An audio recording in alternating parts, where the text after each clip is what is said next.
घाटकोपरमध्ये दरड कोसळून 7 जणांचा मृत्यू.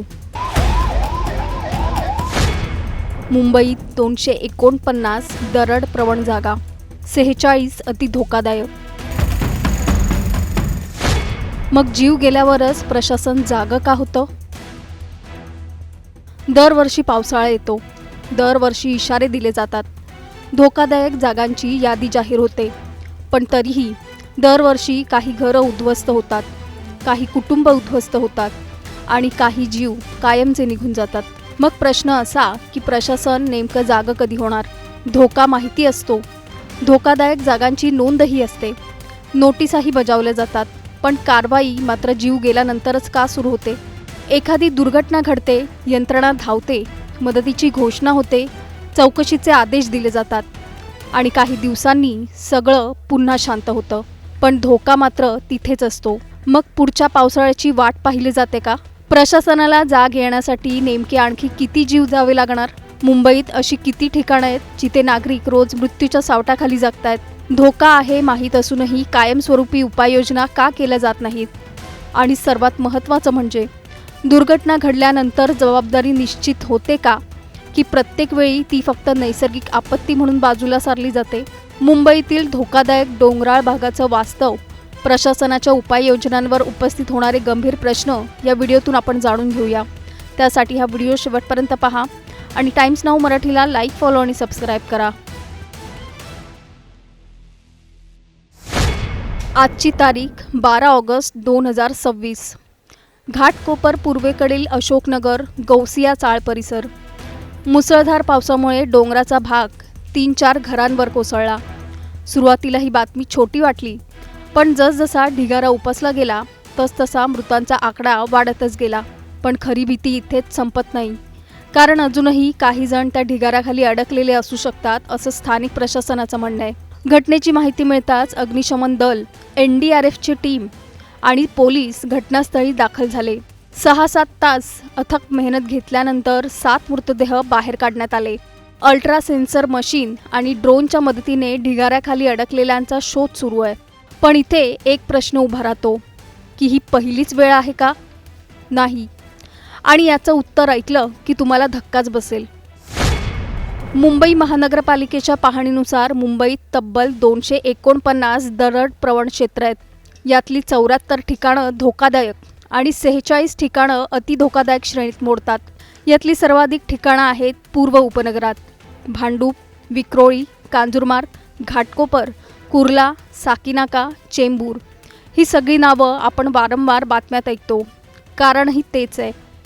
पण सगळ्यात धक्कादायक गोष्ट पुढेच आहे. याच घाटकोपरमध्ये 26 वर्षापूर्वी घडलेली एक घटना आजही अंगावर काटा आणते. 12 जुलै 2000 घाटकोपरच्या इतिहासातील सर्वात भीषण दरड दुर्घटना.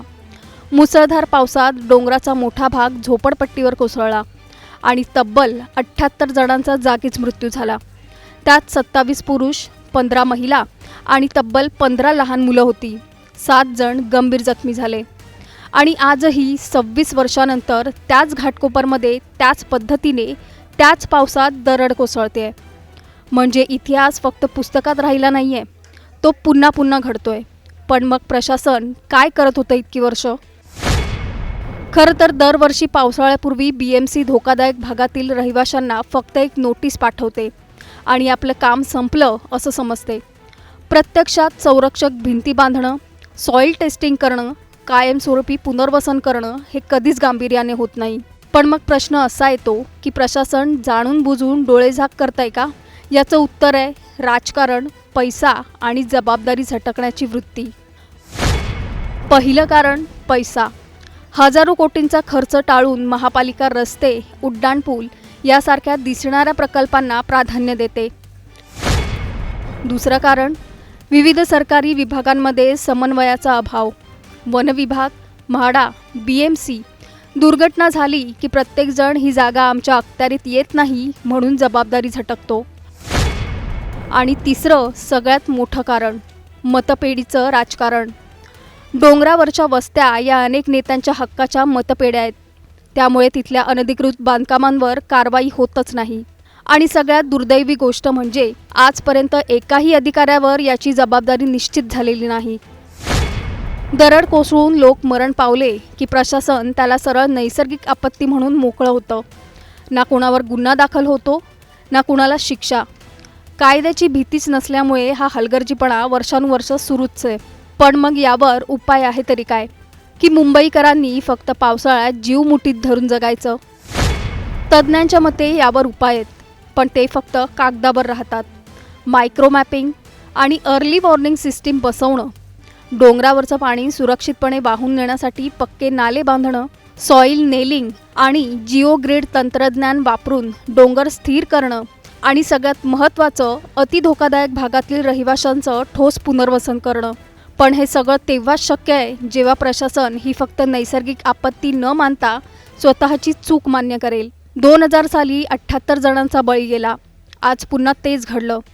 प्रश्न एकच आहे, पुढच्या वेळी हा आकडा किती असेल? आणि तोपर्यंत प्रशासन झोपेचं सोंग घेत राहणार का? तुम्हाला काय वाटतं, या सगळ्याला खरंच जबाबदार कोण? प्रशासन, राजकारणी की आपण सगळेच? कमेंटमध्ये नक्की सांगा। व्हिडिओ आवडला असेल तर लाईक करा, चॅनलला सबस्क्राईब करायला विसरू नका।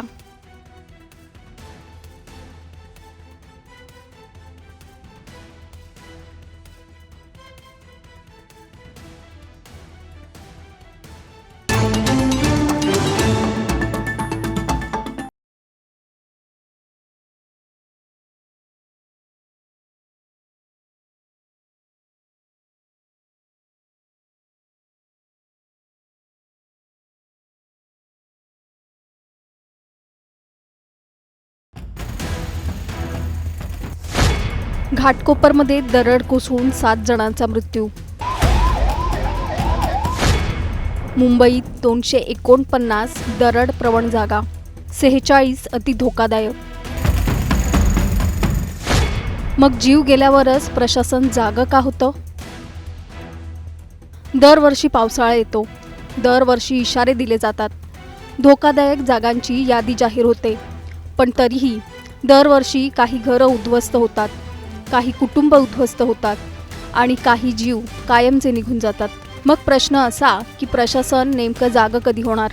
धोका माहिती असतो, धोकादायक जागांची नोंदही असते, नोटीसाही बजावल्या जातात, पण कारवाई मात्र जीव गेल्यानंतरच का सुरू होते? एखादी दुर्घटना घडते, यंत्रणा धावते, मदतीची घोषणा होते, चौकशीचे आदेश दिले जातात आणि काही दिवसांनी सगळं पुन्हा शांत होतं, पण धोका मात्र तिथेच असतो। मग पुढच्या पावसाळ्याची वाट पाहिली जाते का?